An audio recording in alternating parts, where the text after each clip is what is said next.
Hi there, I'm Andrea Koppel, and it's time for coffee, the podcast where you get to hear firsthand what the jobs and careers that interest you the most are really like.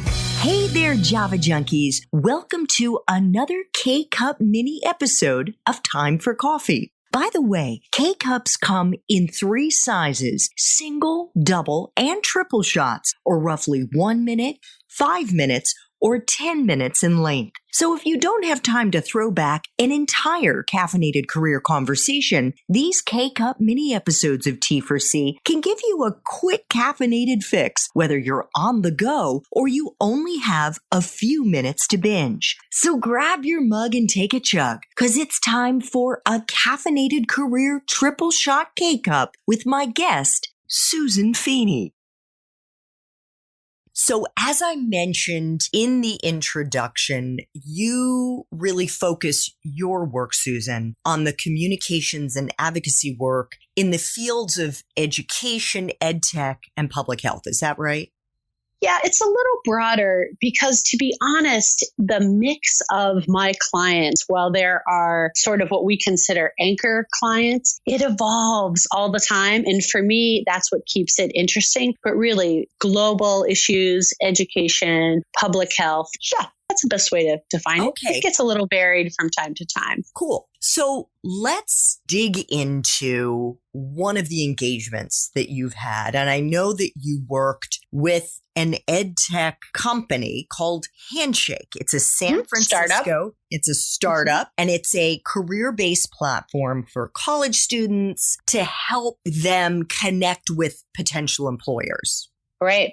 What did GMMB, what did you and your team do for Handshake?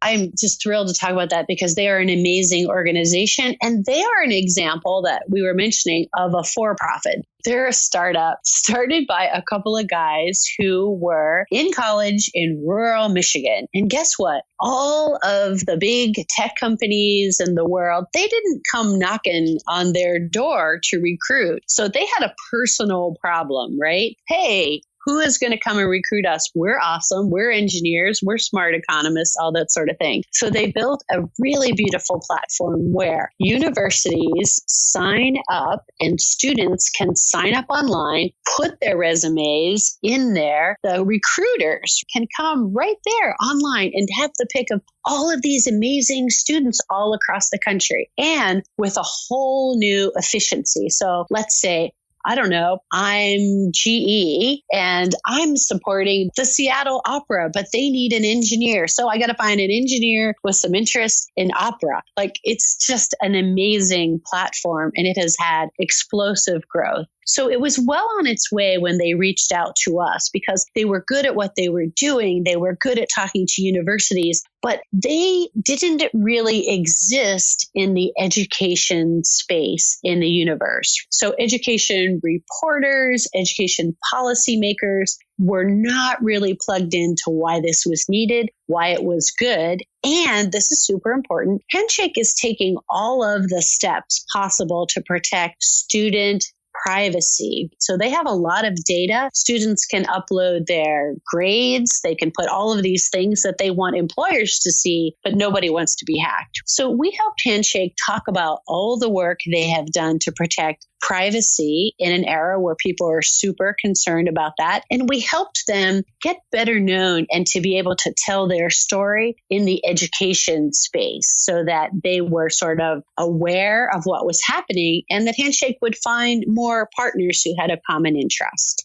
Gotcha. Great. One side note to our listeners, you may have heard there was it sounded like, I don't know, rattling in Susan's voice when she was responding to my last question. She lives right near the water, probably right on the water, and she thinks that it's the boats that are going by her house that are causing that. So apologies. It comes and goes, and there's nothing that we can do about it. So please bear with us. Thank you so much. Thank you for noting that. Yeah, absolutely. So we should say that the services that you provided fall into the buckets of positioning and messaging, earned media, which you mentioned. And the reason that I think it's called earned media is because you earned it by the sweat of your brow, by pitching all those different news organizations. And then social strategy. What did you mean by social strategy? What was that piece? And how did you measure the success of the engagement, Susan?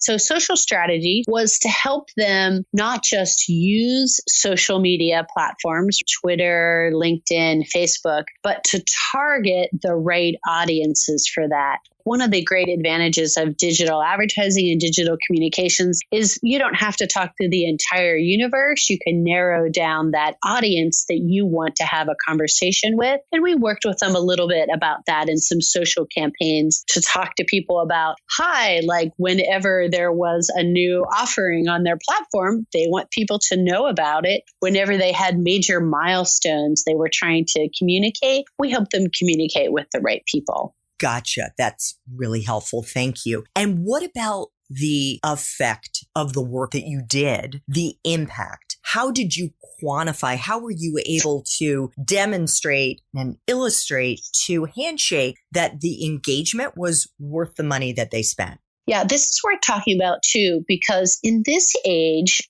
we think about whether it's Handshake or whether it's a nonprofit, people invest money that could very easily be put into something else. If you're a small nonprofit, what you put into communications, you really want to see those returns. So we live in a time where everything is tracked and quantified and quantifiable for two reasons. One, when you do it along the way, if something's not working, you want to know and you want to adjust. So say you're running 3 different posts with some boost, some buy behind them, and people are really, really clicking on one of them, but not the other 2. So guess what? You're going to shift your effort to the one that works and is more successful with communicating with people. So we do it to calibrate and improve as we go, but we also want to be able to look at the end. What did we do right? What did we do wrong? Was it worth it? Should we try something else with you the next time if that was a tactic that didn't live up to our expectations? We own it. We all want to know whether things are successful or they're not, because it helps us be better in the future.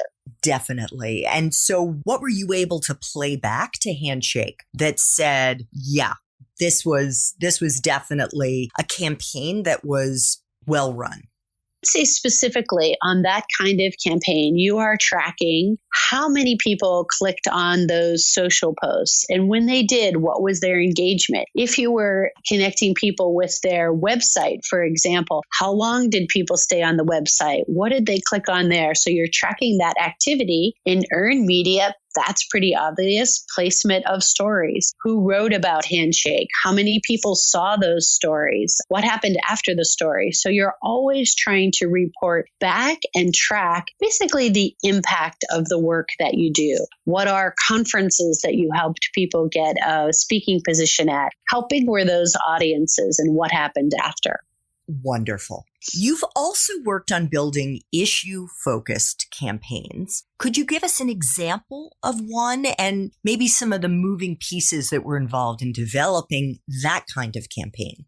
Oh, yeah. I'll give you an example of one of my favorites. So I mentioned we worked with Bridge International Academies. They are based in Nairobi, and they have schools in, Uganda, Kenya, Nigeria, and many countries in the poorest communities. So what was happening is that Bridge is not a nonprofit. It is a startup. It's an 8-9-year-old startup now that allows communities, some of the poorest people in the world, they pay a small amount of money for schools that they then have say about how they're run, about who gets hired, and their schools greatly outperform the public or government schools in many, many places in the world. So they came under quite a bit of international criticism, wrongly, because some of their investors are, this will sound like a familiar list of our clients, Bill Gates, Pierre Omidyar, Mark Zuckerberg. And the critics would say, the people who are against innovation in schools and learning,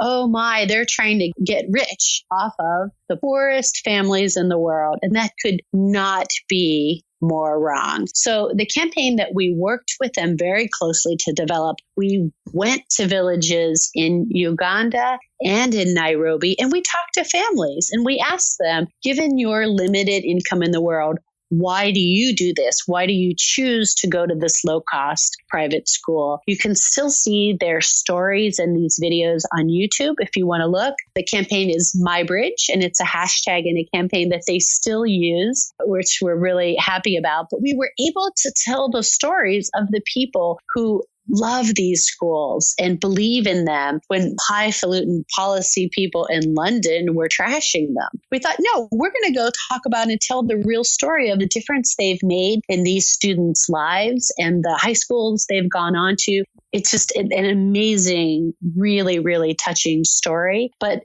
getting in there and raising their voices, no one was hearing from them. And so we were really delighted to do that. Wonderful. Thanks for tuning in to this K-Cup mini episode of Time for Coffee. If you want to listen to our entire caffeinated career conversation, please check out the show notes for this episode. Thanks so much for listening to Time for Coffee, where the professionals in the jobs that most interest you always have time to grab coffee 24/7, no matter where you live. I have one quick favor to ask you. Remember to rate, review, and subscribe to Time for Coffee. Thanks so much.